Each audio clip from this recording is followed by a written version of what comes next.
Elementary music teacher friend, you love what you do, but you might feel unappreciated and, in fact, unseen some days. You may even feel like you're on a music teacher island and just want to connect with other music teachers who can relate to both your struggles and wins when it comes to teaching elementary music. I get you and understand completely the feelings you're having. That's why each and every week, the Elementary Music Teacher Podcast will provide you with solo and guest episodes that will help you realize you're not alone in your music teaching journey. Throughout each episode, my goal is for you to be able to walk away with actionable steps and ideas to help you feel like you're ready to take on the new week with whatever challenges may be thrown your way. Hi, I'm your host, Jessica Peresta, and I'm so glad you're here. Whether you're at home, in your car, in the shower, or wherever else you're listening, grab your cup of coffee or whatever other beverage is nearby and listen in to the Elementary Music Teacher Podcast.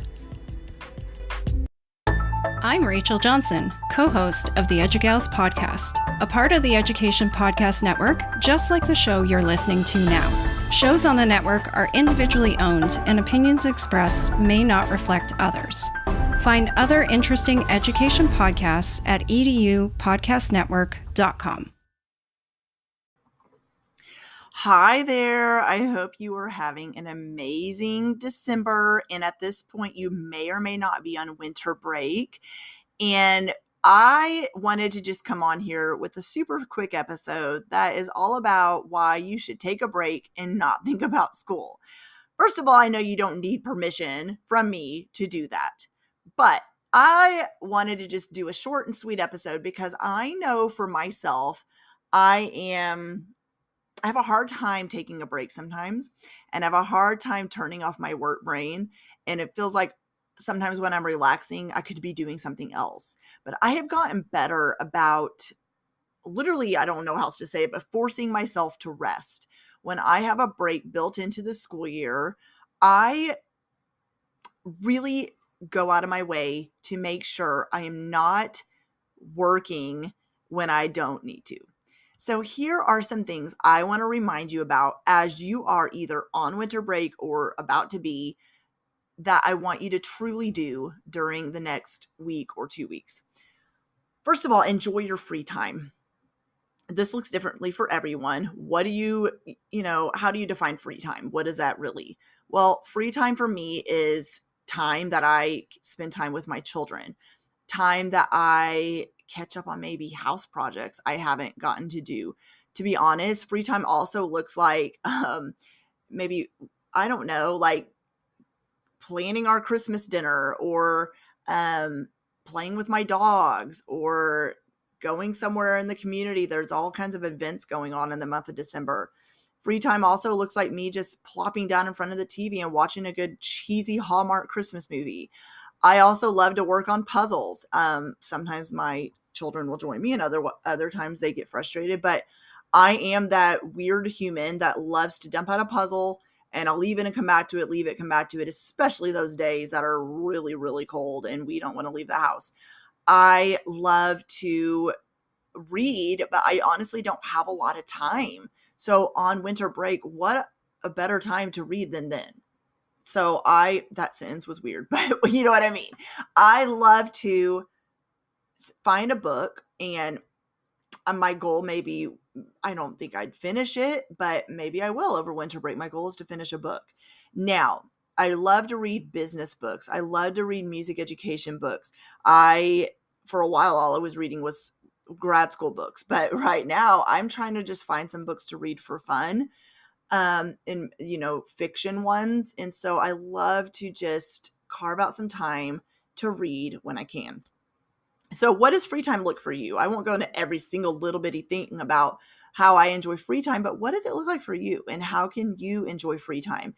Maybe you want to get as much done as you can on winter break when it comes to enjoying your free time. Make a list of things that you might want to get done. I know for me, I'm also excited to bake, and it's crazy that I say that because Jessica 20 years ago would laugh at Jessica today going, "You bake now? You cook? What?"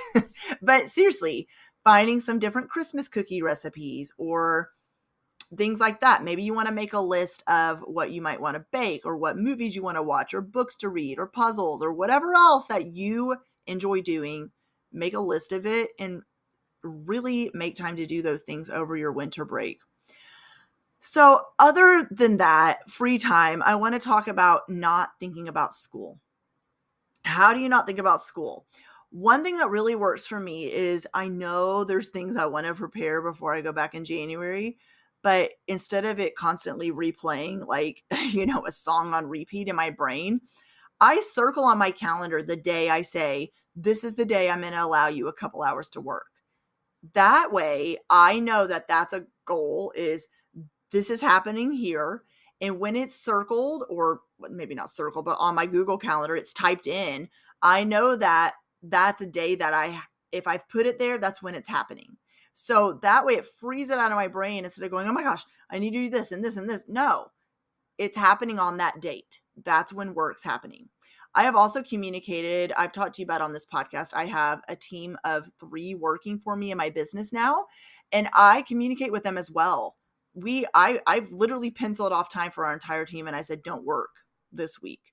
That way we know we're coming back. We actually have a team meeting the very beginning of January.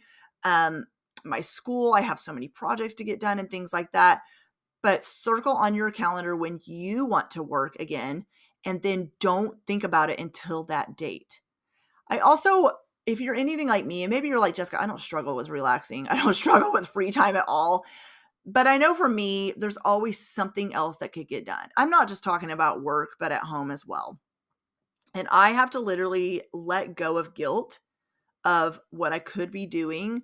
And if I am just vegging in front of the TV, or I'm enjoying relaxing with a book, or I'm playing a board game or whatever else, I'm just going to let go of the guilt of what I could be doing that's viewed as productive. Because guess what? Relaxing is also a form of productivity, because when you allow yourself time to relax and you give yourself the break you so desperately need, you're going to be more productive when it comes to work the next time you dive into it. So like I said, this is probably the shortest episode I've had for a long time, but I know we're all either on winter break or about to enjoy it. And I just wanted to just give you a gentle reminder that it's okay to not think about school right now. And it is completely normal to take a break. And I want you to enjoy your winter break as much as humanly possible. Don't even worry about getting anything else done. And just catch up on life, catch up on free time, reconnect with a friend you haven't touched base with in a while. Just snuggle under a blanket and just enjoy drinking a cup of hot chocolate, whatever you want to do. And that's what's fun about it, is it's your break and you get to do what you want. Have a Merry Christmas, Happy Holidays. I am so looking forward to seeing the joy on my kids' faces on Christmas morning and spending time with family and friends. And I am hoping that you are looking forward to that as well. And I can't wait to be back with a new episode next week. And it's going to be all about recapping 2023. And have a great break. I'll talk to you soon. Well, hey there. Thank you so much for listening into the Elementary Music Teacher podcast. There is an exclusive Facebook group just for listeners of this podcast and any elementary music teacher called the Elementary Music Teacher Community Facebook group. Come on over and join us there, where we have conversations around the podcast episodes and encourage each other each and every week. And also head to my website, thedomesticmusician.com. I have some free resources there that you can download to help you gain traction in your classroom today, as well as the blog and the membership site and all kinds of other goodies to help you keep going in your music teaching journey. I cannot wait to keep connecting with you and encouraging you and spurring you on in your journey of teaching elementary music. Hang in there, have an amazing week, and I will see you soon.